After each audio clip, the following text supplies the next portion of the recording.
26 anni di Portogruaro, studente a Padova, è lui l'hacker che la scorsa estate violò la piattaforma Rousseau del Movimento 5 Stelle. Il giovane denunciato dalla polizia, nessun fine politico, dice, ma Casaleggio attacca, vogliamo i mandanti.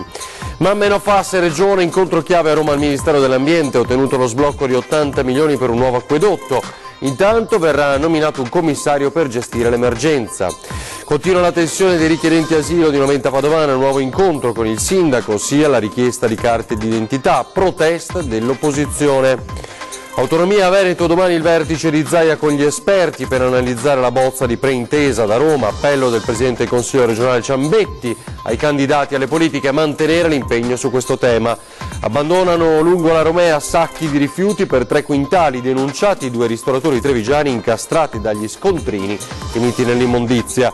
Troppo anziane e richiamate alla casa madre. Dopo un secolo l'ordine delle dimesse se ne andrà da Cismonda il Grappa e senza giovani sostitute chiuderà anche l'asilo che gestivano.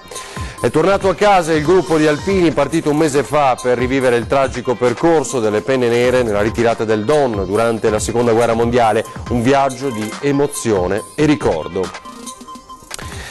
Buonasera, ben ritrovati in diretta con l'informazione di Antena 3, dunque il telegiornale del Veneto. E cominciamo, l'avete sentito, dal caso che è diventato ormai nazionale nelle ultime ore, perché si è scoperto che l'hacker che ha colpito la piattaforma Rousseau a firma Casaleggio, la piattaforma utilizzata dal Movimento 5 Stelle, è un veneto, un ragazzo di 26 anni di Portogruaro, studente a Padova. La risposta, l'avete sentito, di Casaleggio. Lui dice che il ragazzo dice che non c'è nessun fine politico dietro questo attacco, ma Casaleggio ora vuole scoprire invece quelli che lui reputa siano e ci siano i mandanti. Volevo testare la vulnerabilità del sito, non avevo fini o motivazioni politiche. Si è difeso così davanti agli investigatori che si sono presentati alla porta di casa per la perquisizione Luigi Gubello, lo studente di 26 anni della facoltà di matematica dell'Università di Padova, accusato di essere l'hacker che lo scorso 2 agosto ha violato la piattaforma Rousseau, il sistema per le votazioni online e le attività politiche del Movimento 5 Stelle. Nato a Padova, dove studia, domiciliato a Portogruaro nel Veneziano, il ragazzo, incensurato e di buona famiglia, è stato individuato dagli uomini della Polizia Postale di Milano e del Centro Nazionale contro i Crimini Informatici ed è ora iscritto nel registro degli indagati con l'accusa di accesso abusivo a sistema informatico. Ma essere indagato è anche un altro hacker che avrebbe compiuto, sempre lo scorso agosto, una serie di altre azioni di violazione della piattaforma dei 5 Stelle e che si firmava con il nickname Rogue Zero. Usava lo pseudonimo di Évariste Galois, invece, il 26enne denunciato, prendendo in prestito il nome dell'eroe romantico, il matematico francese, genio incompreso, morto 20enne nel 1832. Gli inquirenti chiariscono che lo studente avrebbe violato la parte tecnica della piattaforma, ma non avrebbe acquisito o estrapolato dati o informazioni sensibili. Questa pagina non è un attacco politico, è stata pubblicata solo con l'intento di rendere trasparente e semplice una questione importante. I dati personali di molte persone erano ottenibili a causa di una vulnerabilità presente nel sito. Così aveva scritto lo stesso hacker, che sarà interrogato nei prossimi giorni autodenunciandosi ai curatori della piattaforma. Non ne è affatto convinto Davide Casaleggio, secondo cui è stato fermato l'esecutore materiale del boicottaggio, ma dice: spero vengano ora individuati al più presto anche i mandanti e gli eventuali finanziatori delle operazioni criminali contro Rousseau, il Movimento 5 Stelle e i suoi iscritti. Dal candidato premier Luigi Di Maio infine solo un ringraziamento alla polizia. Hanno fatto un lavoro eccezionale, ha commentato su Facebook, grazie al quale si chiude finalmente questa brutta pagina. E poi in OFAS la battaglia continua. Oggi a Roma c'è un incontro importante, un tavolo tecnico, e finalmente possiamo darvi una buona notizia. Arrivano dunque da Roma, che ha sbloccato i fondi per l'acquedotto, i soldi necessari, e dentro un mese arriva il commissario. La buona notizia c'è. Il Ministero ha sbloccato gli 80 milioni di euro necessari per la costruzione di un nuovo acquedotto. Un lavoro certosino, quello della Regione Veneto, che oggi, insieme a Tre Mamme, il simbolo di questa lotta dura e costante, ha incontrato i tecnici del Ministro Galletti in un tavolo tecnico-politico richiesto da mesi. Michela, Ivana, Niche, Tre Madri, insieme all'assessore Bottaccini e all'avvocato Edoardo Bortolotto, hanno portato a casa l'ennesima vittoria, strappando a Roma anche l'intenzione di nominare entro un mese Paese un commissario.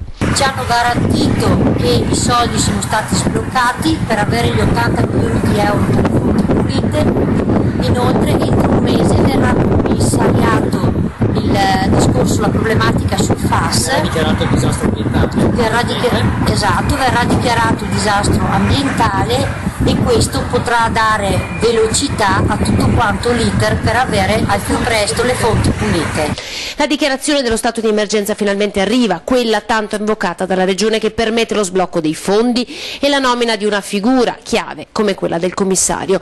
Per il Ministero al tavolo c'era il sottosegretario all'ambiente e il direttore di gabinetto, per la Regione i direttori di ARPAV Veneto e Veneto Acque, oltre all'assessore Bottaccin.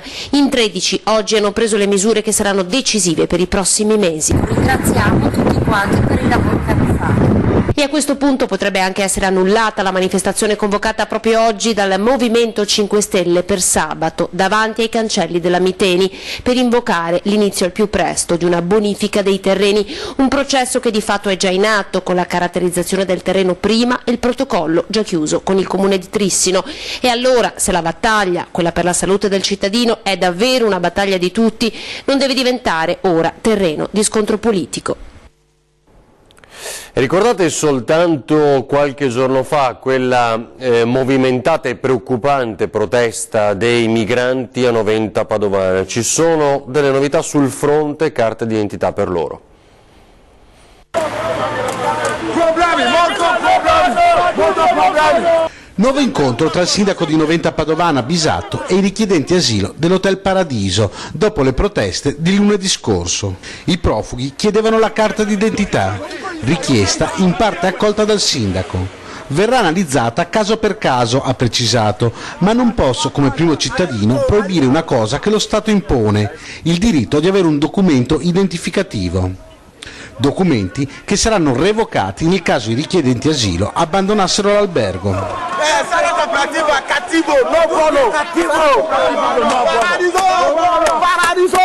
Immediate le reazioni della minoranza leghista in Consiglio Comunale. Marcello Bano attacca il sindaco, si nasconde dietro l'impossibilità di fare altrimenti. Io avrei prima tutelato la mia gente. È passato il messaggio che chi più urla, chi più sbraita, più ottiene. Questo non è positivo, sottolinea. E poi con Federico Fusetti, sempre nel Padovano, oggi abbiamo fatto un giro, un nostro piccolo reportage tra i bivacchi sotto il cavalcavia, la zona è quella di Vigonza, tende improvvisate lungo l'argine del Brenta, tra le proteste di molti residenti. Definirlo accampamento non rende l'idea del degrado che circonda le tende, con teli di nylon, sacchetti, vestiti e rifiuti di ogni tipo abbandonati lungo le sponde del Brenta. Siamo a Vigonza, lungo l'argine che si trova alle spalle di una lunga serie di supermercati e centri commerciali. A poche decine di metri il centro di ricerca di una multinazionale della moda. Qui invece vivono persone al freddo, con un riparo di fortuna e trascorrendo le giornate elemosinando qualcosa tra i clienti dei negozi, una situazione al limite della dignità umana. Abbiamo un bellissimo supermercato del degrado. Nel momento in cui si lasciano le cose, non si interviene con decisione e immediatezza, automaticamente si crea una specie di richiamo per una zona che offre l'opportunità di fare accattonaggio. In questa zona del comune, ma anche sotto la cavalcavia ferroviario, c'è il pericolo che il degrado torni sotto forma di bivacchi e tendopoli improvvisate come questa. Chi passa con l'auto, anche a piedi, ma rimanendo sulla sommità dell'argine, non si accorge di questo insediamento, nel quale per il momento ci sono solo adulti e non ancora donne e bambini. È il momento più adatto per sgomberarlo e, se necessario, per presentarsi ogni giorno con la polizia locale. Questa è la richiesta dell'opposizione, anche per dare un segnale ai cittadini. I residenti sono preoccupati, ma soprattutto sono demoralizzati. Abbiamo visto una porzione, ma ce ne sono tantissime altre, perché più avanti abbiamo un'area che io ho sgombrato per anni e che adesso sta ritornando ad essere di nuovo un punto di aggregazione, solo che questa è a ridosso delle abitazioni. Poi riapriamo la pagina politica perché sono ore cruciali per quanto riguarda il confronto con Roma sull'autonomia. Lo conferma anche il Presidente del Consiglio regionale Roberto Ciambetti. Facciamo il punto della situazione, da lui sentirete anche un appello ai futuri parlamentari. Il 22 ottobre il 62,5% dei residenti in Veneto ha votato per avere maggiore autonomia, quindi chiunque deve appunto e vuole prendere i voti dei veneti deve dare risposte, deve dare un impegno rispetto a quanto avvenuto il 22 ottobre. Mi auguro e spero che sia una scelta trasversale di tutti i candidati che sono stati appunto messi nelle liste del Veneto, anche da chi è stato messo da fuori Veneto per prendere voti in Veneto. L'appello del Presidente del Consiglio regionale Roberto Ciambetti ai candidati di tutte le forze politiche. Sull'autonomia del Veneto siano presi impegni chiari prima del 4 marzo. Nelle prossime ore si riunirà intanto a Palazzo Balbi la delegazione impegnata nelle trattative romane per analizzare la bozza di preintesa inviata dal governo alla regione. Un documento, sostiene Ciambetti, che andrà modificato in almeno 2 punti fondamentali. Il primo riguarda il criterio inaccettabile della spesa storica per finanziare le nuove competenze. I veneti si aspettano servizi adeguati a un Veneto del terzo millennio, non sicuramente appunto a cose che riguardano magari epoche passate, quindi deve essere chiaro appunto le risorse che vengono legate a certe competenze e deve essere chiaro che deve essere una compartecipazione a un gettito e non i soldi che arrivano di volta in volta decisi dallo Stato. Altro tema critico, quello delle nuove competenze alle regioni. Deve essere chiaro, scandisce il Presidente del Consiglio regionale, che quelle di cui si sta discutendo attualmente sono le prime 5 e non tutte quelle che verranno trasferite. Questo è un inizio, ma deve esserci anche un cronoprogramma per affrontare le altre competenze che mancano rispetto a quelle che abbiamo chiesto. Poi ancora le elezioni a Padova, Casa Pound ha presentato i propri candidati per Camera e Senato. Noi non siamo di destra, non siamo di centrodestra, ci poniamo come una forza alternativa a questo sistema e avere un centrodestra che è composto da un Matteo Salvini e da Giorgia Meloni che parlano di sovranità nazionale e poi si alleano nuovamente con Berlusconi, secondo noi è una presa per i fondelli per tutto il popolo italiano. A Padova Casa Pound presenta le proprie candidature per Camera e Senato alle elezioni del 4 marzo, un programma, affermano, antitetico a quello dei grandi schieramenti di un Parlamento che potrebbe nuovamente richiedere una grande intesa per esprimere una maggioranza in grado di sostenere un governo. Bisogna tornare a battere moneta, uscire dall'Europa.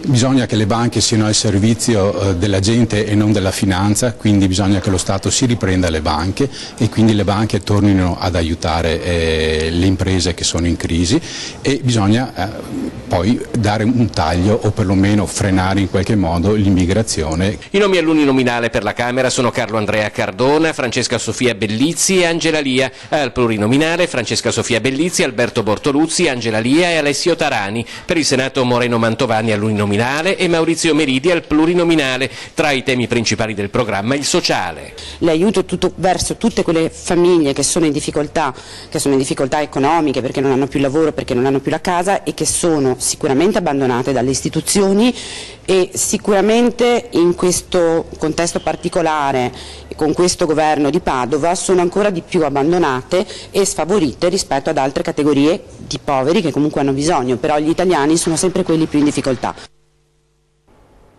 E vi ricordo che tutti i programmi e gli esponenti delle varie liste li conosciamo ogni giorno a 20:10, così come già fatto anche con il Popolo della Famiglia, che però oggi ha presentato i propri candidati a Treviso.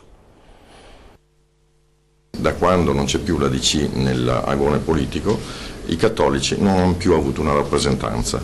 Di fatto è successo che tutti i cattolici sono stati rappresentati da singoli politici che però nei singoli partiti sono sempre risultati in minoranza. Riempire un vuoto, quello lasciato dalla DC, per dare una risposta vera agli elettori che si riconoscono in valori e tradizioni cristiane.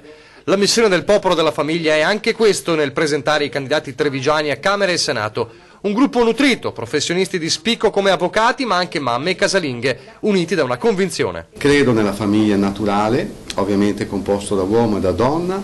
È giunto il momento solenne, oggi, 6 febbraio 2018, che questa Italia sia rovesciata e sia data in mano agli italiani e che l'italiano diventi un popolo sovrano. Sovrano significa comandare questo paese. Un percorso che passa anche attraverso la lotta al gender nelle scuole, lo stop alle unioni civili. No, a questa deriva ultralaicista, a questo pensiero unico che cercano di imporci in tutti i modi con i media e con progetti di legge liberticidi che sacrificano le libertà fondamentali della persona a vantaggio di pretesi nuovi diritti che invece sono i capricci di pochi. E poi un'altra battaglia, il reddito di maternità. Con una consapevolezza, si corre da soli, non c'è margine per trattare su temi che il popolo della famiglia ritiene imprescindibili. È impossibile al giorno d'oggi fare diciamo degli accordi con i partiti, qualsiasi essi siano, da Forza Italia, PD e via dicendo, che pensano esclusivamente alle loro poltrone, e questo è dimostrato perché sia da destra che da sinistra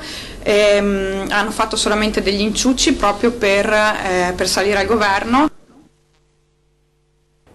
Nel frattempo abbiamo chiesto ai veneti che cosa pensano di questa campagna elettorale definita da più parti becera. Lo sapete, ci sono tanti attacchi e polemiche. Sentiamo che cosa hanno risposto. Cosa ne pensa di questa campagna elettorale? Che nessuno vince. Tanto semplice il discorso. Se arriverà il 4 marzo nessuno ci avrà la maggioranza. Caos assoluto. È una vergogna. È un disastro. Guardi, io voto da più di 50 anni, però ritengo che sia una vergogna. È una vergogna perché abbiamo perso i valori della civiltà. Tante promesse, basta. Soltanto quello sanno fare, non hanno alcuna idea. È veramente una cosa triste. Penso che la gente sia proprio sfiduciata e anche delusa di questo modo. I politici di oggi non sono come quelli di una volta, quindi sostanzialmente ignoranti, tutti ignoranti. Non vi voglia di guardarla, vi voglia solo di aspettare che arrivi, fare quello che si è già deciso di fare. Schifo. Mettetevi d'accordo, che noi stiamo proprio a terra come popolo. Temo che comunque non risponda alle nostre esigenze, in nessun modo, nessuna persona. Per me è sempre peggio, come era prima anche adesso purtroppo. Secondo me non dovrebbero screditarsi l'un l'altro e invece dare delle idee, dei contenuti. Dicono tutti le stesse cose, tutti fanno bene, ma alla fine siamo ridotti così. È una cosa vergognosa. Bisogna solo pensare al bene del paese e basta. Ritorniamo invece alla cronaca perché 5 giorni in meno di reclusione per il viaggiatore nigeriano sono stati così stabiliti, ricorderete quello che fece condannare un capotreno padovano che invece ha 20 anni, quindi lui ha 20 giorni, scusate, rispetto a quelli inflitti al nigeriano. Insomma, ho fatto un po' confusione, ma adesso capirete meglio dal servizio. 15 giorni di reclusione è la condanna inflitta al viaggiatore abusivo Anianius Festus Amechi per non aver fornito le proprie generalità ad un controllore sul treno Belluno-Padova. Il nigeriano fu protagonista di un rocambolesco viaggio che costò una condanna a 20 giorni, 5 in più rispetto a quelli inflitti al nordafricano per il capotreno padovano Andrea Favaretto. Quest'ultimo era a bordo del convoglio partito dalla stazione bellunese di Santa Giustina, dove Amechi era stato fatto scendere dal primo ferroviere perché trovato con un biglietto contraffatto. A bordo del secondo treno Favaretto aveva chiesto al nigeriano il biglietto, ma questo non lo avrebbe esibito. A quel punto il capotreno avrebbe preso le borse del viaggiatore e le avrebbe messe fuori dalla carrozza, gesto che avrebbe fatto scattare la reazione violenta di Amechi, che, secondo quanto ricostruito, avrebbe colpito Favaretto. Successivamente però gli avrebbe mostrato il ticket di viaggio regolarmente timbrato. Nel frattempo arrivò anche la polizia, ora l'epilogo di tutta la vicenda che risale al 2014 con una condanna per Favaretto che nel frattempo aveva denunciato per lesioni il nigeriano che da tempo ha lasciato l'Italia. Quei 5 giorni in più inflitti rispetto al viaggiatore abusivo suonano come una beffa per il capotreno padovano. Bene, così ne siamo venuti a capo. Intanto il blitz dei carabinieri in un casolare lungo il Bacchiglione, chiuso, apparentemente abbandonato. All'interno c'era una maxi serra per la produzione di marijuana. Questo a Codevigo.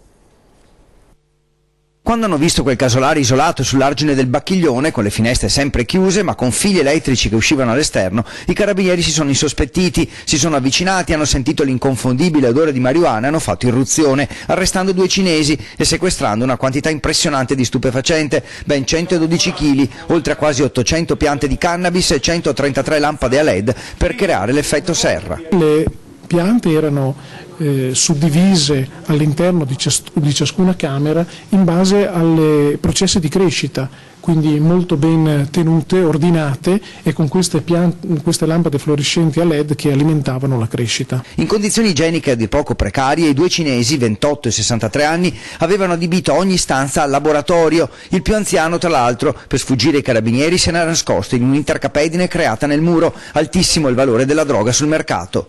Sicuramente dal punto di vista del valore economico siamo, per quanto riguarda la marijuana essiccata, oltre 1 milione di euro. I due ora in carcere a Padova sono accusati di produzione e detenzione di stupefacente e di furto di energia elettrica, visto che le centinaia di lampade, ventilatori e termosifoni elettrici per mantenere alta la temperatura erano alimentate agganciandosi irregolarmente alla rete pubblica. Ci fermiamo per qualche istante, a tra poco.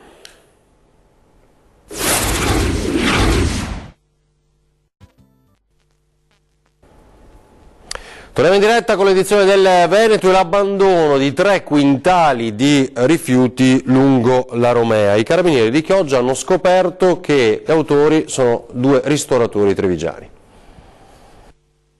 È stato semplice per i carabinieri di Chioggia, insieme agli ispettori ambientali di Veritas, a risalire i responsabili dell'abbandono di diversi sacchetti di rifiuti lungo la Romea. Analizzando infatti il contenuto è stato possibile individuare i 2 titolari di un ristorante della marca trevigiana denunciati ora per abbandono di rifiuti su suolo pubblico.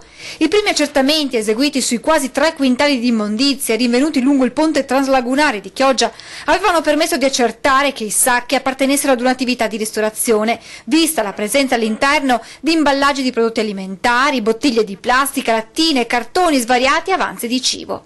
Ulteriori controlli hanno portato al recupero di numerosi bigliettini di comande simili tra loro, di scontrini fiscali e di riepilogo delle transazioni POS, quest'ultimi con l'intestazione del pubblico esercizio in questione. Anche le etichette ancora applicate agli imballaggi degli alimenti rinvenuti recavano come destinatario lo stesso ristorante.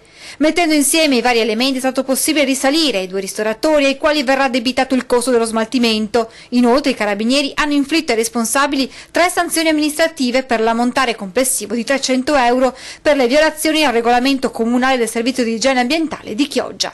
Una vicenda dalla quale la FIPE di Treviso, l'associazione che riunisce i pubblici esercizi, prende le distanze, considerandolo un caso isolato. Da questi comportamenti noi ci dissociamo, nel senso che non sono assolutamente in linea con la nostra etica e modo di lavorare. Ogni atto che lede in generale l'ambiente, che non rispetta le buone regole del vivere civile e soprattutto dell'etica d'impresa in questo caso, dal mio punto di vista va condannato. Vanno prese secondo me le distanze da questo atteggiamento, che non è sicuramente un atteggiamento consono alla categoria. Dopo un secolo l'ordine delle dimesse lascerà Cismon del Grappa. Dopo un secolo l'ordine delle dimesse se ne andrà da Cismon del Grappa, dalla sede del santuario della Madonna del Pedancino. Le suore sono troppo anziane e sono state richiamate alla casa madre. La prossima estate le 3 religiose lasceranno dunque la Val Brenta e, non essendoci giovani suore pronte a raccogliere il testimone, l'asilo sarà costretto a chiudere i battenti. Una scuola materna che attualmente accoglie 29 bambini. Una perdita pesante per la comunità di Cismon. Le suore infatti hanno sempre rappresentato un punto di riferimento per famiglie ed anziani. Ma al di là dell'aspetto religioso hanno sempre costituito un punto di riferimento per la comunità. Ovviamente a ciò si somma le difficoltà dell'asilo, perché ovviamente con l'attività che hanno posto in essere in questi anni, attività sottolineo gratuita, ci consentiva questa attività di tenere aperto l'asilo pur con un numero ristretto di bambini e quindi su cui Ci deve essere stato un problema. Intanto è tornato a casa il gruppo di alpini partito un mese fa per rivivere il tragico percorso delle penne nere nella ritirata del Don durante la Seconda Guerra Mondiale, un viaggio di emozione e ricordo. Acqua del Don, acqua sacra per noi alpini. Un barattolino con l'acqua del Don, raccolta nel primo giorno di viaggio dei 10 alpini italiani, di cui 4 veneti, che hanno ripercorso le tappe della ritirata di Russia. Un'esperienza emozionante attraverso gli stessi luoghi dove le penne nere per 15 giorni marciarono aprendosi vie di fuga e combattendo ogni giorno, e dove molti di loro persero la vita giovanissimi.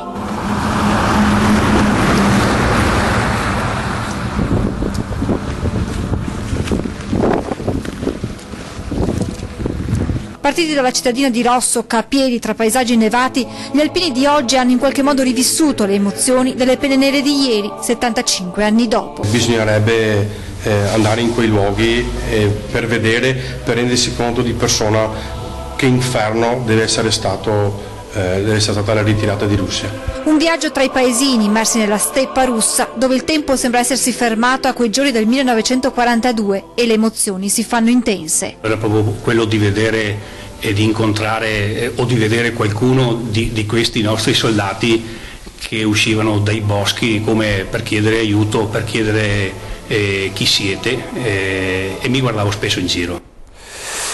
Vi ricordo 20:10 questa sera, come sempre l'attualità politica, ci saranno ospiti in studio Massimo Bitonci, presidente della Lega Nord, e Vanessa Camani, onorevole del Partito Democratico. È tutto, grazie per averci seguito, adesso le previsioni meteo, buona serata.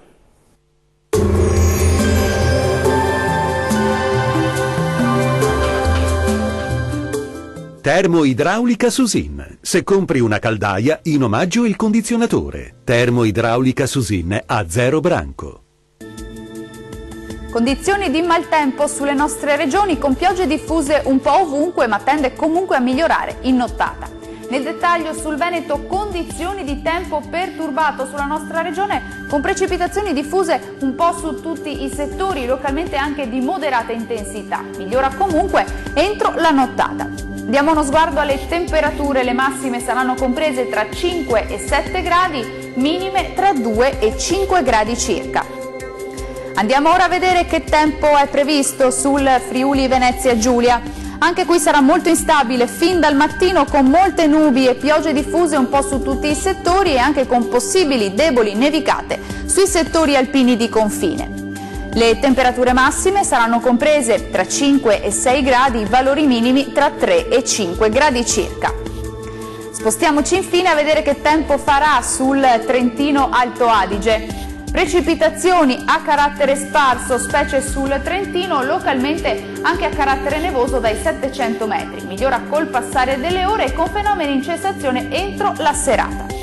Vediamo anche in questo caso le temperature, le massime saranno comprese tra 5 e 6 gradi, minime tra lo 0 e i 2 gradi circa.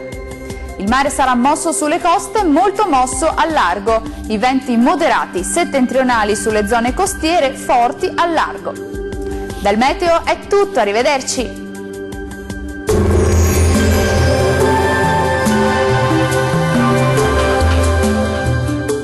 Termoidraulica Susin. Se compri una caldaia, in omaggio il condizionatore. Termoidraulica Susin a 0 branco.